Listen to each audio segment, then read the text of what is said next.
Far away? Or is this the one where we call on people, or is you doing it? Mics today, so you good. Fire away. Oh, we do have mics. Right here, Coach. Hi, Coach. Good afternoon. Federico Olvera from Damebola for Radio 13, Mexico City. Coach, this is not a boxing match. However, the next Sunday, this is going to be a real battle. After you arriving to the Kansas City Chiefs, you were fired as soon as the coach, Andy Reid, arrived. Sorry. Yeah, I'm following you. Is this a kind of a revenge for you? What are your feelings and your thoughts about this? No, I don't look at it that way. I don't think it's not about me, and this is the profession that I chose, right? And then you're gonna move around a little bit. You're gonna lose your job once in a while, and he had a wide receiver coach, and who was also his assistant head coach, and I was the wide receiver coach there, and so naturally I was just out. But I don't look at it that way. I actually have a lot of respect for the whole organization. Coach Reid had a lot of good times, both professionally and personally, in Kansas City. That's where I met my wife. So got a lot of fond memories of Kansas City. Hi, Coach. Jay Skursky with the Buffalo News. Today was Nick Sirianni Day at Southwestern High School. What does it mean to you to know that you have that kind of support in your hometown? Yeah, I think my niece, she did something where she did this. I got a couple videos, or she was. They better do that. I mean, my brothers and my brother and my sister-in-law still teach there, so I think it was only that, probably because I teach there. But it was, or because they teach there. But that's nice that they do that, and that's, I'm obviously flattered there. I put a lot of hard work at that school in my athletic career, probably a little bit more than my academic career, but I put a lot of hard work into that, and so it's nice to be honored by our hometown. Right down in front here, Coach. Thanks, Coach. Jonathan Kersley from Nine Network Australia. Jordan Mailata, if you could talk briefly about him from an Australian perspective, how important for a cog in the wheel of the machine is he in your team? And Aaron Sipos, could he get a chance this weekend? Yeah, if you have been in our Philly media for the entire year, I don't usually give injury information. We'll see on Aaron. You guys can talk about that with the Philly media guys. They'll let you know. I don't give that much information there. But as far as Jordan goes, what I really admire about Jordan is that he's like a protector in many ways. Like, that's his job, to protect the quarterback, and then it's just the way he is as a teammate. He protects his teammates. He loves his teammates. He fights for his teammates. And so super important to this team. Jordan Mailata is super important to this team. Guys love him. He's a heck of a football player. And like I said, he's just got this, protection. That's just what he does. And he does a really good job at it. What I think is really amazing about Jordan is that this guy first of all, we all know how good of a singer he is, right? That's very well documented. Then he plays professional rugby, and then all of a sudden he takes up a sport like football at the age of whatever he was when he did that 21, 22, and now he's one of the premier tackles in our league. And so what can this guy not do? God's blessed him very, with a lot of different talents, and he's using them. Side right. Mm-hmm. Nick Chase with Chat Sports. This is an organization that prior to your regime had suffered a lot of injury issues for the last several years, and to potentially have 22 starters all healthy for the Super Bowl is extremely rare. Is that a byproduct of the new medical staff and how you guys train and the work that the players have put in? Yeah, we spend a lot of time, obviously, thinking about the players' health and what we can do to keep them healthy, while also getting them ready to play football games. That we have a lot of different people that give me information, right? Our strength coaches, our trainers, our doctors give me information. At the end of the day, I have to do what I feel is best for the team as far as practice, getting them ready for practice and everything like that. But, I'm not an expert in those things, so I use the experts' advice. And so I got a lot of good people that are giving me information. And there's a little bit of luck to it also, but we work really hard at the nutrition, at the sports science, everything that goes into it to keep the guys healthy, because we have a lot of talented players on our roster, but if they're not available, then then their talents can't be seen. So again, like I said, just have a lot of good people that are giving me good information, and our guys really do, and so it starts there, and then our guys do a great job of taking care of their bodies when they do have injuries, rehabbing their bodies, and just being kind of obsessed with that. Coach Sirianni, Evan Walker, WXCI 91.7. When it comes to defensive What city's that? Danbury, Connecticut, sir. Okay. When it comes to defensive game planning against a guy like Travis Kelce, how do you cover a guy like that? Do you put a linebacker, defensive back, just because of his physical size and speed? Yeah, we're not going to tell you all that about who we're going to put on him, but you got to give him different looks, and you got to understand that you're trying to take away the good things that he does, and he does a lot of things really well. And so, you're just aware of where he is at all times, right? And that's any good playmaker. And obviously with him, he's made so many plays throughout his career, through this year, through the playoffs. We got to know where he is at all times. And it's not. I don't think it's just a one-man person. It's not just one guy's job. Like you stop him, right? There's a lot of different hats that we'll throw at him, and that we'll have to use. And like I said, it'll be a team, and this is why this is the greatest team sport there is. I mean, there's no other team sport like this, and so it's going to take all 11 of us on defense that are playing to make sure that we're accounting for him at all times. Right side, second row. Hey, Nick, after a couple of days of media craziness, how nice was it to get the guys back on the practice field today, and were you happy, satisfied with the focus and the mindset that you saw from the guys? Yeah, our guys are locked in.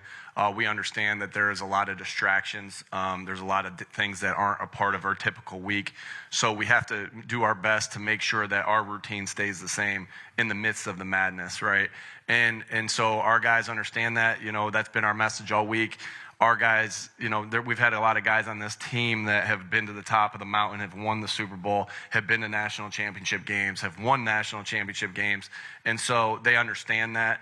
And so, again, that's my message to them, but we have great leaders that carry that message out. And so, we kind of compared it to a basketball player, who's getting ready to shoot a free throw, right? You're focused on your routine. If you take 3 dribbles and spin the ball, and then you breathe, and then you shoot, that's your routine, and then you can block out all the outside noise that's happening. And so we kind of try to compare it to that to make sure we're in the moment and going through our routines to go 1-0 today, so we have a chance to go 1-0 on Sunday. Left side, third row. Nick, Ryan Dunleavy from the New York Post. After what happened to the 49ers with their quarterback situation, will you consider on Sunday having Ian Book available, 3 quarterbacks available for this game, and then going forward, would you like to see that rule changed where 3 quarterbacks are available so we don't have a situation like that again? Everything, we always discuss everything in all situations. And so everything's always on the table for that. I guess I'm not going to answer that completely, but everything is, we're always looking at everything, and it's always on the table. As far as the rule change, I try to only control what I can control. After that, does the rule change? Maybe. But I don't know, and we'll just play the rules that we have right now until it does change.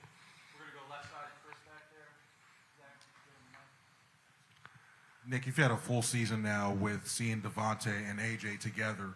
What do you think that Devontae has learned from AJ, and what do you see on the field, and what do you see vice versa when it comes to AJ learning from Devontae? Yeah, I think, Devontae, they both have these different abilities. They're both phenomenal receivers in their own way, and they both have these different abilities and different skill sets. And so anytime you're adding to your skill set from somebody who's an expert at it, right? Kind of similar to the question the guy asked me over there. I'm asking, of getting information from our doctors and everything like that.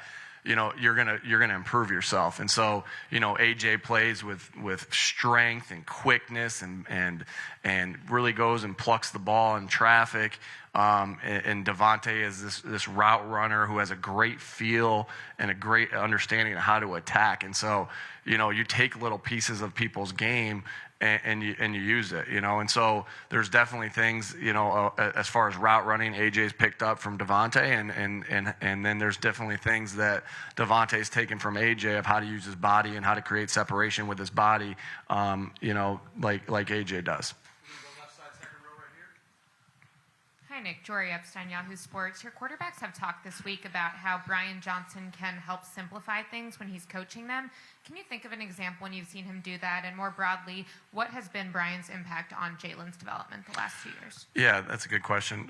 Brian and Jalen's relationship goes back a long way, with Brian playing for Jalen's father. And so that, they already had an instant connection when he got in there.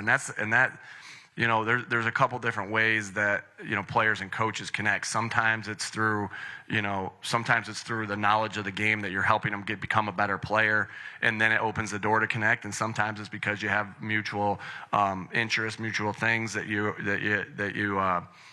have in common that leads to you being able to get them better. So it can go either way there. And so that was an instant connection. And Brian's a really smart coach, and Brian's played the position of quarterback at a very high level. He was second runner up for the Heisman behind Sam Bradford, so he's played this game at a high level at Utah, and now he coaches it at a high level.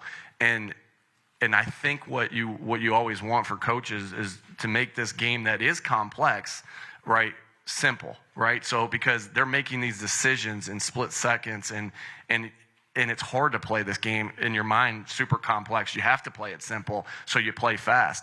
And Brian does a great job of that, of just putting himself in the shoes of of a quarterback, because he's been there, and then just simplifying the reads for him, simplifying the checks for him, simplifying the defense, and chunking information together. And I'm really glad that Brian Johnson's on this staff. I didn't know him prior to this, and I just get more and more impressed by him every day of how good of a coach he is, and he's contributed to a lot of our success and a lot of Jalen's success. Right side, halfway up the aisle. Probably have time for 2 more. Nick King from 3TV CBS 5 here in Phoenix. Have you thought about what it might feel like, what might be going through your mind on Sunday, out on the field, maybe right before kickoff? Again, I'm trying to stay in the moment of every day that we're in, and just, obviously my obligation right now is to do media, and then it will go back to going with the players. But, that's something that I've always thought about, like, what it might be to hear the national anthem at a Super Bowl, because it's such a the moment that I remember most as a kid growing up in Jamestown, New York, near the Buffalo area, was I really remember that Whitney Houston one where she sang in the Bills versus the Giants, and how powerful it was. And it's like, and you get the goosebumps thinking about it, like getting ready to play that game. And so you think about that, and then you go and you become a player of different sports, and you're feeling that moment in that, and then but you think about, being in that moment of the Super Bowl, of, listening to the national anthem, how much that's going to mean, because it kind of makes you think about all the hard work that you had to go through to get to the moment that you're in right now. And so it'll be a good feeling, and I'm not going to let myself get wrapped up in that feeling, because right after that we're going to have a job to do. But I will let myself enjoy that moment for a second, and enjoy that feeling, because there was a lot of hard work by a lot of people, and everyone's going to feel this way. There's a lot of people that helped me get to this spot that I'm in right now, and a lot of people on our, from our guys, they're going to feel the same way. A lot of people that have helped them get into the spot, and it's just it'll be cool to kind of listen to it, and then get to work. Hey, Nick. Tony Grossi from ESPN Cleveland. You have a lot of good players on defense. What has Jonathan Gannon brought to the table as part of that defensive package you have going? Yeah, our job as coaches is to, take the players that we have and then put them in positions to succeed, where they can use their talents and have their talents shine. And it's also to teach them the fundamentals to take their game to another level, right? We got these unbelievable guys, like you said, and then how are we going to teach them fundamentals to take their game to another level and get them a little bit better at what they do? And so Jonathan does a great job of both those things. I think any coach, anytime I'm looking for a coach to be on my staff, I want to know two things. Can they scheme, right? And can they scheme and put the guys in position to make plays? And can they teach the guys the fundamentals to allow them to get better? That was something that I was always taught as a young football coach, and Jonathan Gannon does that, and he does that really well. And I was able to see it, on display for 3 years in Indianapolis, and now I've been able to see it for, again, another 2 years here in Philadelphia. Last question on the right-hand side. We got Jalen Hurts on deck. Nestor McGregor, BBC News from London. Hey, Coach, I wanted to know, you deal with pressure all the time, but someone like myself, if it's a big day, I will wear the same boxer shorts, I will drink coffee out of the same cup, I walk down the road in exactly the same fashion. Do you have a match day routine or something to kind of zen you?